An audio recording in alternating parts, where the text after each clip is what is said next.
गोविंदा नाम मेरा।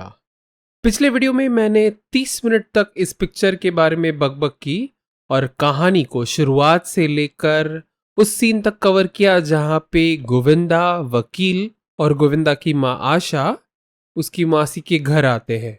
अगर आपने वो वीडियो अभी तक देखा नहीं है, मोर एक्यूरेटली अगर आपने वो कमेंट्री अभी तक सुनी नहीं है, तो इधर उधर ऊपर नीचे कहीं भी तो मैंने लिंक दिया होगा, उसको क्लिक करके जाइए, वो वीडियो देखिए और फिर कंटिन्यू करिए कमेंट्री गोविंदा नाम मेरा।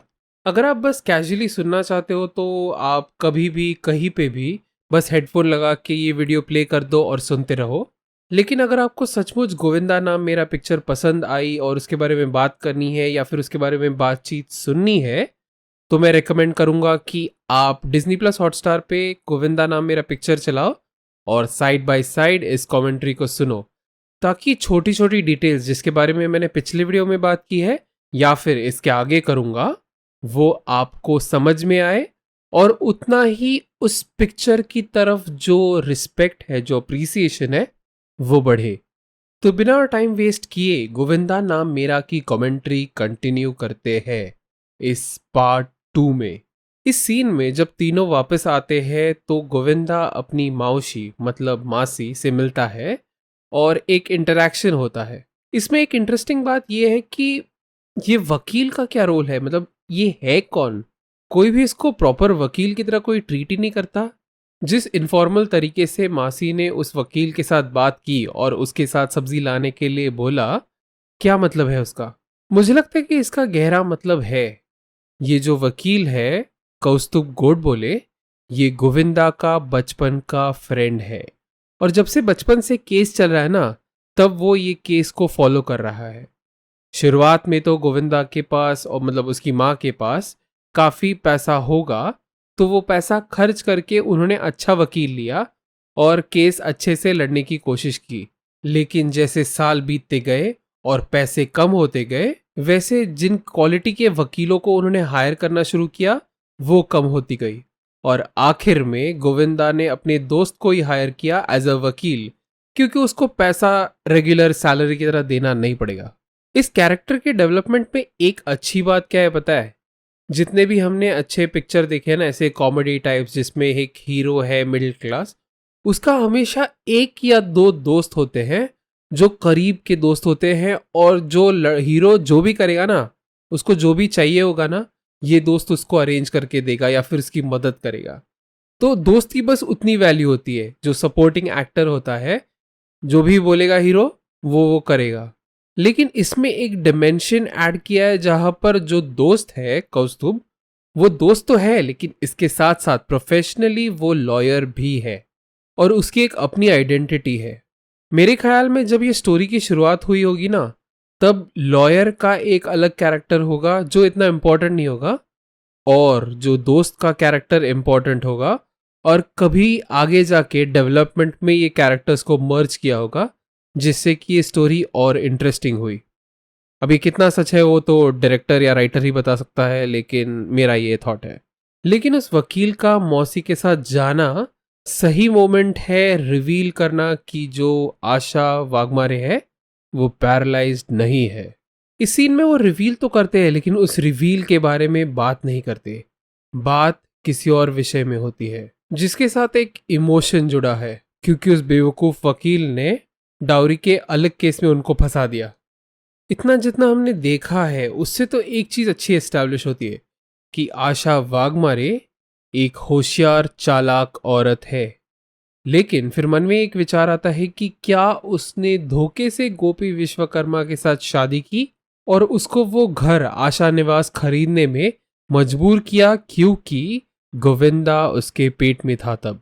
अगर आप मुझसे पूछो ना, तो मेरे हिसाब से आशा वाघमारे के इंटेंशंस तो अच्छे थे। मतलब वो अभी भी वो भूतपूर्व पति से प्यार तो करती है, लेकिन उसने कई झूठ भी बोले हैं। उदाहरणार्थ, जो क्रोनोलॉजी वो अपने बेटे को समझाती है कि पहले प्यार हुआ, फिर शादी हुई जब बच्चा पेट में था, और फिर शादी के बाद सीधे घर खरीदा गया, ये मुझे सही नहीं लग रहा है। कुछ तो गड़बड़ है दया, दरवाजा तोड़ना पड़ेगा। मेरे हिसाब से पहली मुलाकात में, पहले पिक्चर में प्यार हुआ, फिर गोपी वापस अपने घर चला गया। उसके बाद 9 महीने बाद गोविंदा पैदा हुआ। फिर उसके बाद कुछ महीनों बाद या फिर कुछ साल बाद गोपी वापस आया, और जब फिर उसने आशा को ढूंढा तब उसे पता चला कि उसका बेटा भी है, जिसका नाम उसने रखा है गोविंद ए वाघमारे। ये जानकर वो पहले डर गया। वो बोला कि उसकी शादी हो चुकी है। ये सुनकर आशा रोने लगी। फिर गोपी को गिल्ट फील हुआ, इसीलिए अगले पिक्चर के सेट पर उन्होंने शादी की। और शादी के तोहफे के तौर पर गोपी विश्वकर्मा ने जितने भी उसके पैसे उसने कमाए थे और जो सेविंग्स से कुछ, उनको इन्वेस्ट करके उसने आशा निवास खरीदा। इलीगली, लेकिन खरीदा। ये है असली कहानी, जो वो अपने बेटे को कभी भी गलती से नहीं बताएगी। इसलिए जब भी उसको ऐसा लगा ना कि उसका झूठ पकड़ा जा रहा है, तब वो रोने लगती है और इमोशनल ब्लैकमेल करके गोविंदा को अपने साइड में कर लेती है, जैसे हम इस सीन में देखते हैं। पिछली वीडियो में मैंने बात की है लाइक मदर लाइक सन, मतलब भले ही उनकी पर्सनालिटी मिलती जुलती हो, लेकिन बंगले के बारे में उनके विचार है वो अलग है। गोविंदा को बंगले से कोई मतलब नहीं है। वो बस ये प्रूव करना चाहता है कि उसकी माँ सच्ची है, और जो उसको मिस्ट्रेस का गंदा टैग लगाया है उसको मिटाकर जो इज्जत उसकी माँ डिजर्व करती है वो उसको देना चाहता है। लेकिन उसकी माँ तो बंगला चाहती है, किसी स्वार्थ के कारण नहीं, एक सेंटिमेंटल वैल्यू के कारण। इतने सालों में आशा ने उसके पीठ पीछे उसके बारे में खुसुर पुसुर करते हुए लोगों को तो कई बार सुना होगा और उसकी आदत हो चुकी होगी। लेकिन उसके पति की जो एक आखिरी निशानी है, मतलब एक और आखिरी निशानी, बेटा तो है लेकिन जो बंगला है, वो इसीलिए उसे बचाना चाहती है, क्योंकि उसने बंगले का नाम भी आशा निवास रखा। आशा, तेरे इस निवास के चक्कर में ही हम दोनों की लाइफ ना बर्बाद होने वाली है, देखना। ये कॉन्वर्सेशन इंपॉर्टेंट है क्योंकि सेल्फ रिस्पेक्ट और बंगला, ये दोनों की जिद पर ये लोग अड़े रहते हैं। इसीलिए उनकी लाइफ वही चैप्टर पे अटकी हुई है कि बंगला छुड़वाना है, बंगला छुड़वाना है। लेकिन आगे जाकर जब वो कॉम्प्रोमाइज करते हैं ना, तभी वो उस समस्या से निकलते हैं कि भाड़ में जाए बंगला, भाड़ में जाए सेल्फ रिस्पेक्ट, पैसा लो और निकलो। लीगल टर्म्स में इसे आउट ऑफ कोर्ट सेटलमेंट कहते हैं, जो कि एक बेहतर ऑप्शन होता है कोर्ट में केस लड़ने से ज्यादा। गोविंदा की पर्सनल लाइफ यहाँ पे खत्म होती है और शुरू होती है प्रोफेशनल लाइफ। वो जाता है एक फिल्म के सेट पर और गाना शुरू होता है बिजली। कई बार मैंने ये देखा है कि जो ऐसे गाने होते हैं ना एकदम नाचने वाले, उनका स्टोरी में इतना कुछ महत्व नहीं होता है। इसका बस एक ही यूज है, अगर आप पिक्चर थिएटर में देख रहे हो तो इसको एक अनऑफिशियल टॉयलेट ब्रेक की तरह समझ सकते हो। तो इस गाने के हर एक शब्द को ध्यान से सुनने और समझने का वैसे तो कोई मतलब नहीं है, तो इसको स्किप कर सकते हैं। हाँ, लेकिन एक इम्पॉर्टेंट पॉइंट नोट करने लायक है।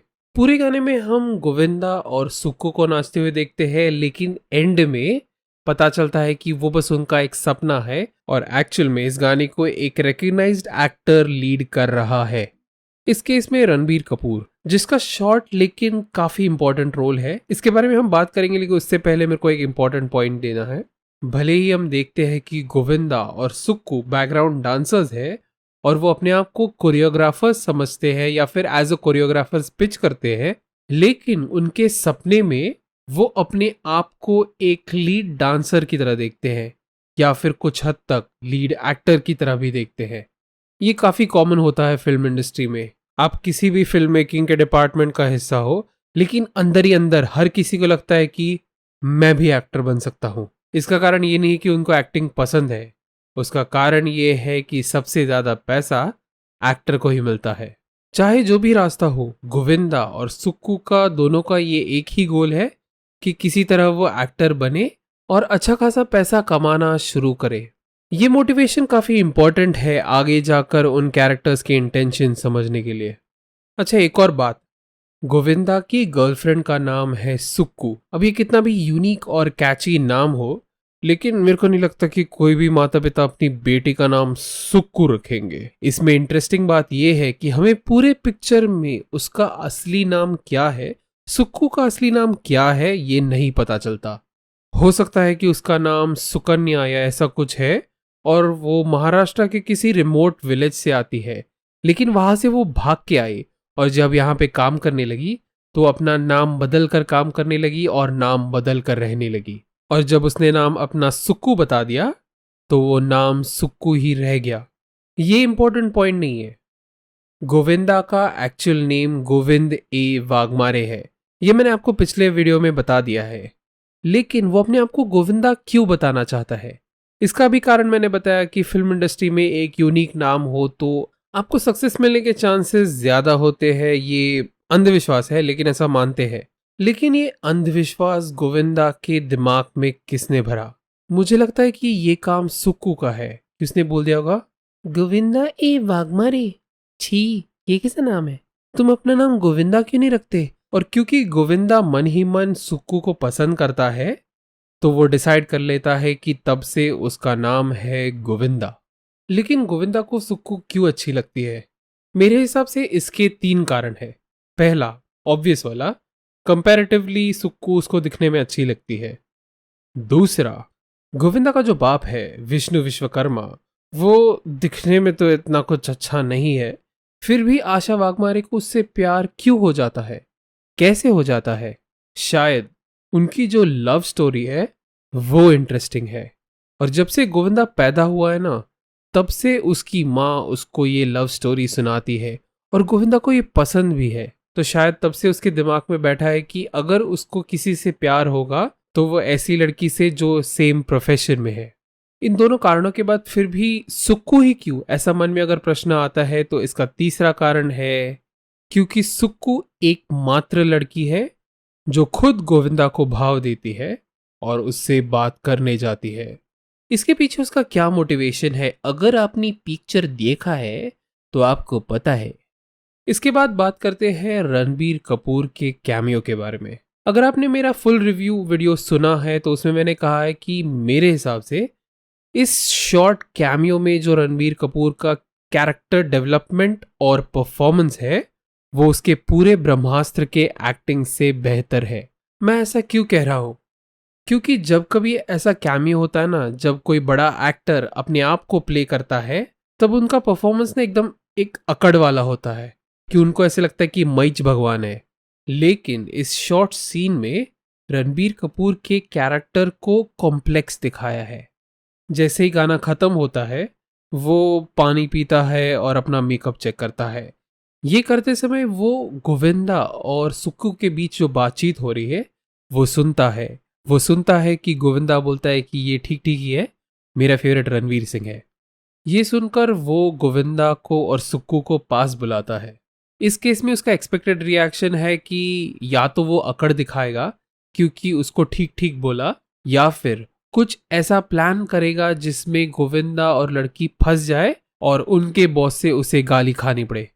कुछ हद तक वैसा ही होता है, लेकिन कैरेक्टर की कॉम्प्लेक्सिटी वहां होती है। जब गोविंदा बोलता है कि हुक स्टेप का आइडिया उनका था, तब रणबीर एक्चुअली बिलीव करता है कि हुक स्टेप का आइडिया उनका है और वो झूठ नहीं बोल रहे हैं, क्योंकि इससे पहले भी थ्रू आउट द शूटिंग इसने उन दोनों का परफॉर्मेंस देखा होगा, ऑब्जर्व किया होगा, और उनको देखने का नजरिया एज एन एक्टर नहीं होगा, एज अ प्रोड्यूसर होगा, क्योंकि वो खुद एक मूवी प्रोड्यूस करने वाला है, जो कि उसने बोला। तो गोविंदा के मुंह से उसका क्रिटिसिज्म सुनकर उसका ईगो हर्ट नहीं होता, वो मजाक करता है, लेकिन फिर भी बोलता है कि गोविंदा को अपने टीम को नंबर देने के लिए। ये होता है कैरेक्टर कॉम्प्लेक्सिटी। क्योंकि इस छोटे सीन में हमें पता चलता है कि जो ये रणबीर कपूर कैरेक्टर है वो एक एंटाइटल्ड स्टार किड नहीं है जिसके पास दिमाग नहीं है, बस नेपोटिज्म की वजह से आ गया है। रणबीर कपूर, एटलीस्ट ये कैरेक्टर, एक प्रोफेशनल आदमी है जो काफी मेहनत करता है एज एन एक्टर भी, इसके अलावा एज अ फिल्म मेकर या फिर एज अ प्रोड्यूसर भी ग्रो होने का एम्बिशन रखता है। इससे ना एक लाइफ लेसन भी मिलता है कि कभी आप किसी से अपना क्रिटिसिज्म सुनते हैं तो उस पर रिएक्ट कैसे करना है। क्योंकि शुरुआत में भले ही गोविंदा रणबीर कपूर का फैन नहीं है या फिर रणवीर सिंह का ज्यादा फैन है, लेकिन जैसे ही उसको जॉब मिलता है ना, वो फुल ऑन रणबीर कपूर का सपोर्टर बन जाता है। मतलब फ्रॉम क्रिटिसिज्म टू प्रेज। ऐसा इन्फ्लुएंस करना हम सबको सीखना चाहिए। इसके अलावा इस सीन में एक और चीज रिवील होती है कि गोविंदा और सुक्कू भले ही बैकग्राउंड डांसर्स है जो ग्रुप में डांस करते हैं, लेकिन वो सोलो जाने वाले हैं उनके एक ग्रुप नाम से जीसू। हम पिक्चर में आगे देखते हैं कि गोविंदा के साथ प्यार का नाटक करने के लिए सुक्कू को विष्णु, जो गोविंदा का सौतेला भाई है, वो उसको पैसे देते रहता है। तो इस केस में सुक्कू का काम बड़ा सिंपल है। विष्णु से पैसे लो, गोविंदा से प्यार का नाटक करो, और जो भी गोविंदा इंफॉर्मेशन बताता है ना केस के बारे में, वो जाकर विष्णु को बताओ। इस सब में सुक्कू गोविंदा के साथ एक प्रोफेशनल कोलैबोरेशन क्यों करती है जीसू ग्रुप बनाकर? मेरे हिसाब से इसमें हमें सुक्कू की कैरेक्टर कॉम्प्लेक्सिटी दिखाई देती है। वो कोई ठंडे दिमाग वाली विलन नहीं है, उसमें भी एक कैरेक्टर डेप्थ है। भले ही वो पैसे लेकर विष्णु के लिए काम कर रही है, ये हमें पता चलता है, लेकिन रिपीट व्यूइंग में हम ऐसा एटीट्यूड नहीं रख सकते कि सुक्कू बस अपने स्वार्थ के लिए कर रही है और गोविंदा के साथ बस प्यार का नाटक कर रही है। हाँ, उसका मेन लाइफ एम्बिशन है नाम और पैसे कमाना, लेकिन क्या वो गोविंदा से प्यार करती है या नहीं करती? क्या वो गोविंदा से शादी करना चाहती है या नहीं करना चाहती? शायद वो खुद कंफ्यूज्ड है और अनडिसाइडेड है। तो भले ही उसने शुरुआत में प्यार का नाटक किया, लेकिन आगे जाकर उसको एक अटैचमेंट हो गई गोविंदा के साथ, और बस देख रही है कि यूनिवर्स से उसको क्या साइन मिलता है कि गोविंदा के साथ रहूं या ना रहूं। ये याद रखना इम्पोर्टेंट है जज करने के लिए कि कहानी की अंत में उसके साथ जो भी हुआ वो सही हुआ या गलत। ये जो मैंने इतनी बात की ना, इसका सिग्निफिकेंस हम आगे के सीन में देखते हैं, जब गोविंदा और सुक्कू एक रेस्टोरेंट में बैठे हैं और बात कर रहे हैं। क्योंकि अगर उसको बस प्यार करने का नाटक करना होता तो वो गोविंदा को उससे शादी करने को क्यों इंसिस्ट करती? क्योंकि उनका रिलेशनशिप थोड़ा कॉम्प्लिकेटेड है। वहां पर उन दोनों को गौरी का वीडियो कॉल आता है। अगर आपने मेरा पिछला वीडियो सुना तो उसमें मैंने गौरी के कैरेक्टर को डीपली स्टडी किया है और उसके बारे में बात की है। तो जो उसका वो बर्ताव है ना, अपने पति को चिल्लाना, उसको तुच्छ लेखना और उसको मारना पीटना, वो बस उसका प्यार जताने का अलग तरीका है। जब शादी करके आती है वो खुशी खुशी आती है, उसको लगता है कि गोविंदा भी उससे प्यार करेगा। तो शुरुआत में वो अच्छी पत्नी बनकर गोविंदा का प्यार जीतने की कोशिश करती है। जब वो उसमें भी नाकामयाब होती है, तब वो अपना तरीका बदल देती है और एक पीटने वाले पत्नी का रोल ले लेती है। जब उसको पता चलता है कि गोविंदा की एक गर्लफ्रेंड भी है सुक्कू, तब भी उसको लगता है कि गोविंदा मिसगाइडेड है और तब भी वो गोविंदा का प्यार जीत सकती है। इसीलिए वो एकदम कैजुअली लेती है कि सुक्कू उसकी गर्लफ्रेंड है और आराम से बात करती है। लेकिन जो उसका गुस्सा है, जो फ्रस्ट्रेशन है उसकी वाइफ के अफेयर के बारे में, वो हमें अगले सीन में दिखता है जब गोविंदा वापस घर आता है। इसके अगले सीन में एक और कैरेक्टर का इंट्रोडक्शन होता है जो गोविंदा को गोविंदा नाम से नहीं बुलाता। इंस्पेक्टर जावेद खान, जो उसको गोटिया बुलाता है और हमेशा गोविंदा से ऐसे बात करता है जैसे कि उसका इंटरोगेशन कर रहा है। हालांकि जावेद की एंट्री इस सीन में है, लेकिन इंटरेस्टिंग बात यह है कि गोविंदा जब कोर्ट जाता है तब उसे जावेद का फोन आता है, जिसको वो गोविंदा इग्नोर करता है। लेकिन उसके चेहरे पर जो डर है ना, वो काफी इंपॉर्टेंट है सेटअप करने के लिए जावेद का कैरेक्टर। वैसे तो इस फोन कॉल का सीन में होना इतना इम्पोर्टेंट नहीं है, लेकिन एक अच्छी स्टोरी की खासियत यह है कि उसको बस शुरुआत से अंत तक नहीं लिखा जाता, उसको अंत से शुरुआत तक भी लिखा जाता है। मतलब भले ही जावेद की एंट्री 5वें सीन में होने वाली है, लेकिन उसके बारे में थोड़ा सा हिंट सेकंड सीन में दे दो। इससे ना स्टोरी काफी रियलिस्टिक लगती है और ऐसा नहीं लगता कि अरे ये कैरेक्टर कहाँ से टपक पड़ा। अब जावेद के होने का सिग्निफिकेंस स्टोरी में आगे भी है, लेकिन इस कैरेक्टर यहाँ पे सिग्निफिकेंस ये है एक प्लॉट होल को कवर करने के लिए। जब शुरुआत में हमने देखा कि गोविंदा के पास बंदूक है जिससे वो गौरी को मारना चाहता है, ये देखते ही ऑडियंस के मन में प्रश्न आएगा कि इसके पास बंदूक कहाँ से आई है। उस प्रश्न का जवाब इस सीन में मिलता है कि ऐसे उसके पास बंदूक आई। ये जो जावेद का कैरेक्टर है ना, प्योर विलन है, लेकिन उसमें भी एक कॉम्प्लेक्सिटी है। जब आगे जाके मर्डर हो जाता है तब जावेद को एज अ पुलिस ऑफिसर ये केस सॉल्व भी करना है, लेकिन डर भी है कहीं इस इन्वेस्टिगेशन में वो खुद ना फंस जाए। इस डर के हिंट्स हम आगे के कुछ डायलॉग्स में मिलते हैं, जब वो मेड मंजू या फिर बल्लू से बात करता है, जिसके बारे में हम आगे बात करेंगे। अच्छा, इसमें मैं एक पॉइंट भूल गया। जब गोविंदा बंगले पर आता है ना, तब वो अपने शर्ट के क्या बोलते हैं यार इसको, स्लीव से वो आशा निवास की नेम प्लेट को पोंछता है।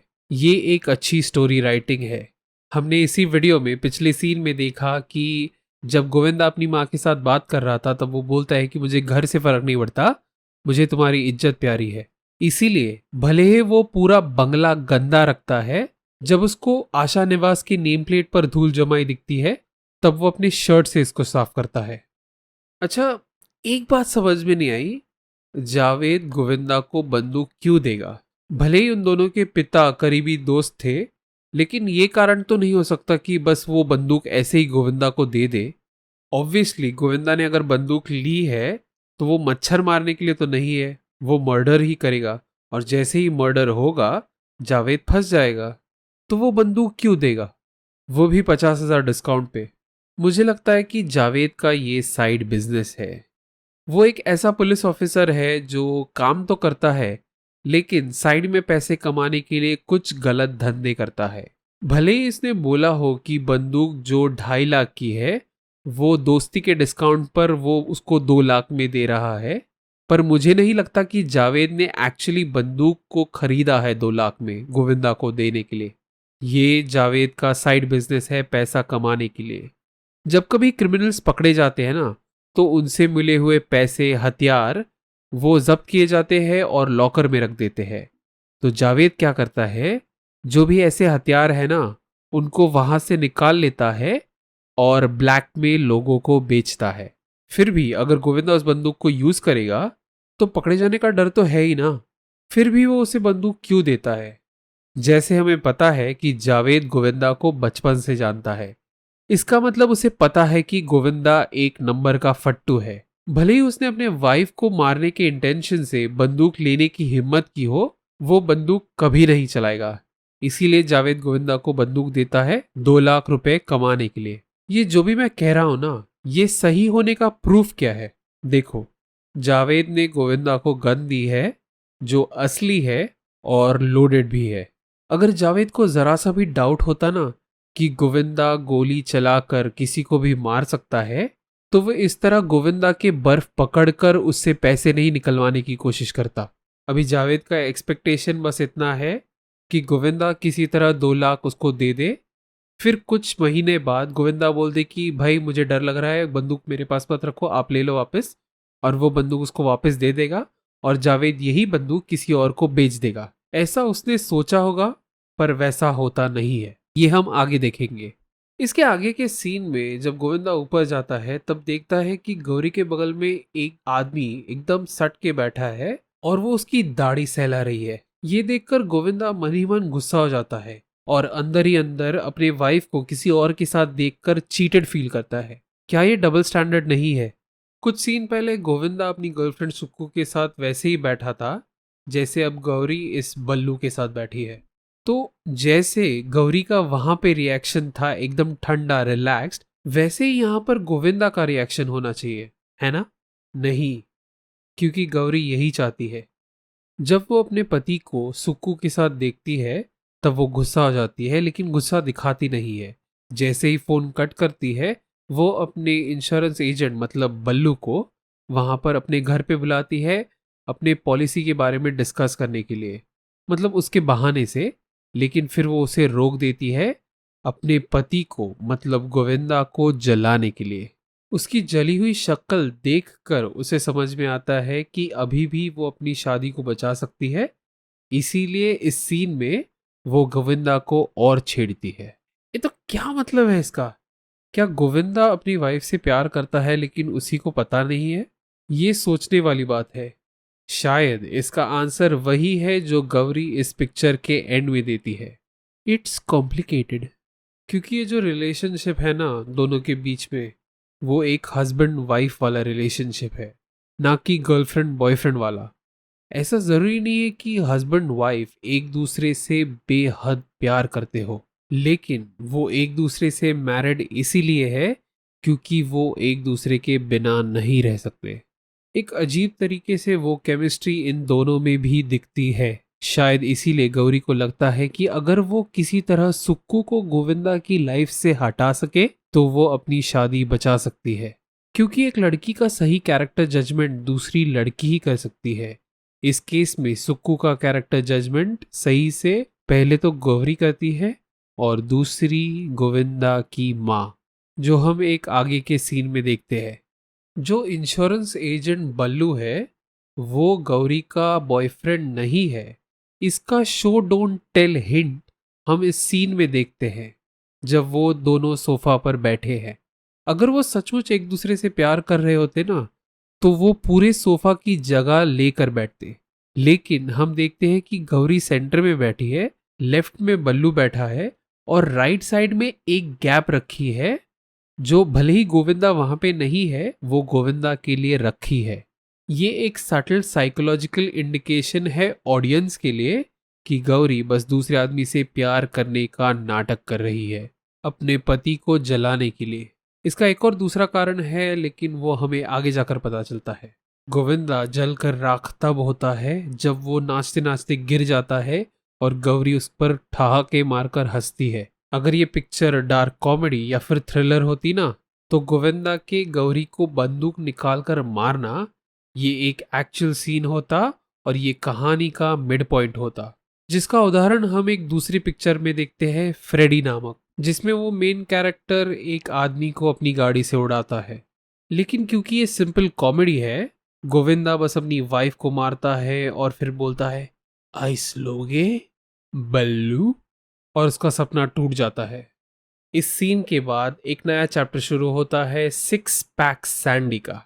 वो एक अलग ही इंटरेस्टिंग कैरेक्टर है और मुझे लगता है कि उसके लिए एक अलग डेडिकेटेड वीडियो होना चाहिए। तो मेरे हिसाब से ये वीडियो को यहीं पे या फिर इसी सीन पर एंड कर देते हैं। लेकिन इस वीडियो को एंड करने से पहले एक छोटी सी डिबेट कर लेते हैं। इस वीडियो में मैंने बात की कैसे सुक्कू और गौरी दोनों गोविंदा से प्यार करते हैं अपने तरीके से। अब अगर गोविंदा को चॉइस दिया जाए कि वो किसे चुनेगा तो वो किसे चुनेगा? यहाँ पे डिस्टिंक्शन आता है selfish love versus selfless love. Sukhu भले ही गोविंदा से प्यार करती है लेकिन उसके प्यार करने में उसका स्वार्थ भी है। एक तो उसको प्यार करने के लिए विष्णु से पैसा मिल रहा है कंटिन्यूसली। इसके अलावा क्योंकि केस लंबा खिंच रहा है उसको लगता है कि ऐसा हो सकता है कि अगर गोविंदा केस जीत जाए तो उसको विष्णु से कुछ नहीं मिलेगा।